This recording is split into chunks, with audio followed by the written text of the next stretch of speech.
This movie is deeply, profoundly, almost artistically stupid. And I mean that as a compliment. Mortal Kombat 2 is not a great film. I want to say that clearly so we can move on. The story is bare bones. The characters get maybe one scene of setup before they're throwing fireballs and losing limbs. Johnny Cage, one of the biggest characters in the whole franchise, gets introduced at a Comic-Con, says no to a recruitment pitch, then in the very next scene, he just joins. That's it. That's his arc. And I loved this movie because here's the thing about Mortal Kombat 2. It knows exactly what it is. It has zero pretensions. And in a landscape of video game adaptations that keep fumbling that exact question, that self-awareness is actually really rare and kind of refreshing. Let's talk about what this movie gets right, because it gets a lot right within its lane. The action is constantly moving. There's always a new fight, always a new location, always a different visual register to the choreography. It's not John Wick grounded, it's not trying to be.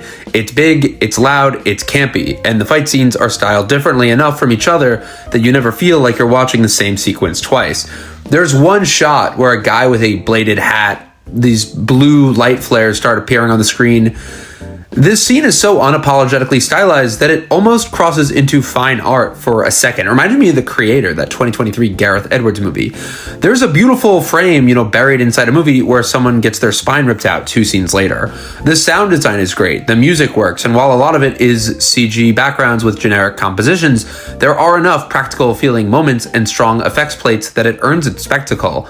This is a sensory assault, and it's a confident one. Now the dialogue, the dialogue. Characters casually drop Pennywise, Voldemort, Squid Games. Carl Urban's character, Johnny Cage, just says, "You want to make us do some Squid Game shit?" And you sit there thinking, wait, why would this guy in this world know what Squid Games is? I mean, Johnny Cage is an actor, technically, so maybe... but there's also a mercenary with a laser eye who just keeps throwing Harry Potter references around like he grew up watching the midnight premieres, and it makes no sense, and it adds to the fun in a way that almost defies criticism. Because to seriously analyze why the mercenary with a laser eye knows who Voldemort is, you've already lost. The movie doesn't care. The movie is having a great time, and weirdly, so are you. I really enjoyed this. This, to me, feels like, a movie a 4th grader would think is the coolest movie ever made. And that's not an insult. That's like the thesis of this movie. I remember playing Mortal Kombat vs. DC Universe in 4th grade. And that's what introduced me to these wild, first of all, playing video games and learning how to play fighting video games, and also just pop culture being integrated into video games. Like that game, you had Batman and the Joker playing Mortal Kombat characters. And that was, me in 4th grade playing that. I feel like watching this, that almost threw me back, and I enjoyed this movie.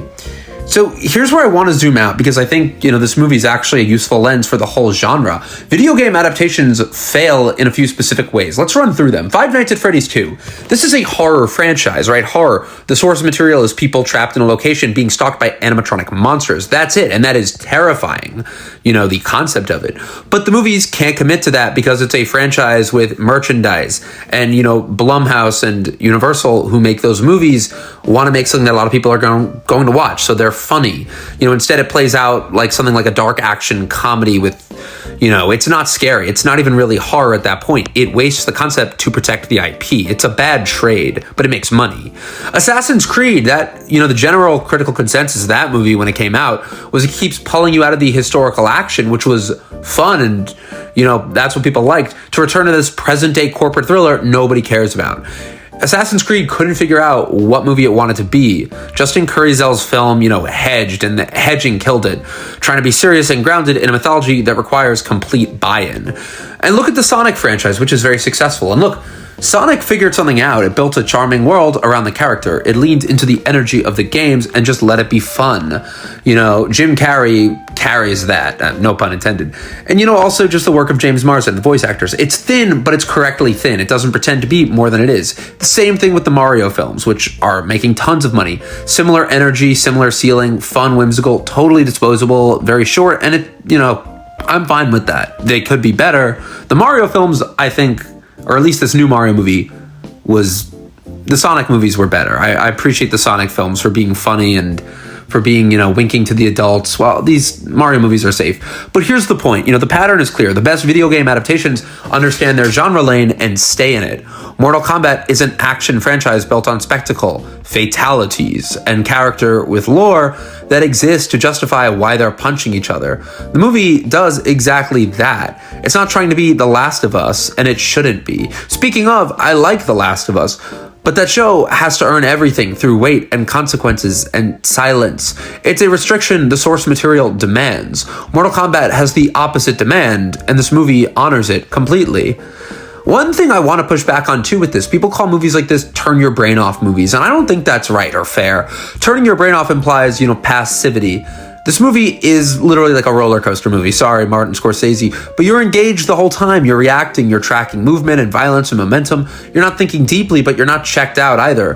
There is craft holding all this chaos together. Someone made specific choices about music, shot composition, pacing between fights. That's not nothing. The bar isn't just loud, it's intentional.